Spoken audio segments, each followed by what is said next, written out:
मेरे लहजे में जी हुजूर न था, इससे ज़्यादा मेरा कसूर न था। डॉक्टर लक्ष्मण यादव दिल्ली के जाकिर हुसैन कॉलेज में हिंदी के प्रोफेसर रहे और उनको कॉलेज से निकाल दिया गया।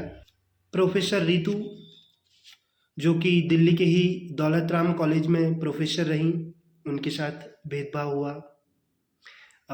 टीचरों के साथ ये इस देश में होता आ रहा है।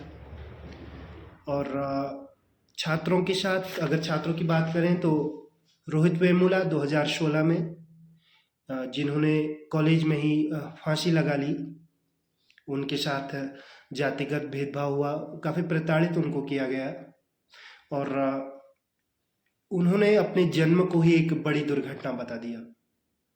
संविधान के अनुच्छेद 14 से अनुच्छेद 18 के बीच समानता के अधिकार की बात कही गई है।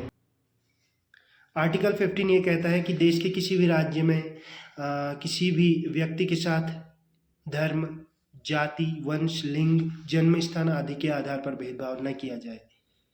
आर्टिकल 17 के तहत अस्पृश्यता का अंत कर दिया गया, लेकिन ये सिर्फ संविधान में ही है। लोगों की मानसिकता बदलने को बिल्कुल तैयार नहीं है।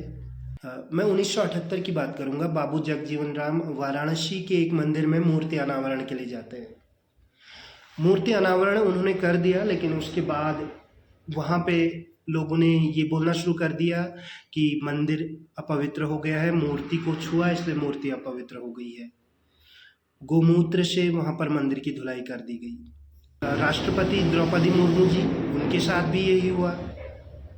तो देश के जो सबसे बड़े पद पर इस देश के प्रेसिडेंट द्रौपदी मुर्मू जी के साथ भेदभाव हो सकता है, तो आम आदमी के साथ क्या नहीं होता होगा। ये देश की हालत है।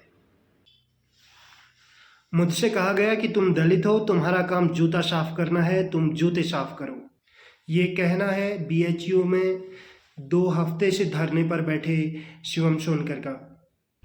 शिक्षण संस्थानों में अगर इस तरह भेदभाव होता है, जातिगत भेदभाव होता है, तो विकास की जगह विनाश होना सुनिश्चित है। सामान्य श्रेणी में भी दूसरी रैंक लाने के बावजूद भी शिवम सोनकर को PhD के लिए एडमिशन नहीं मिल रहा है। शिवम सोनकर का दलित होना उनके PhD में एडमिशन के लिए अवरोध पैदा कर रहा है। चुनावों के समय दलितों के घर खाना खाते हुए सोशल मीडिया पर अपनी फोटो वायरल करना, ये समानता नहीं है। जब राजस्थान में 145 पुलिस वालों को आना पड़ा एक दूल्हे को, दलित दूल्हे को घोड़े पर चढ़ाने के लिए, ये इस देश की सच्चाई है। 2006 का खैरलांजी कांड आप ले लीजिए।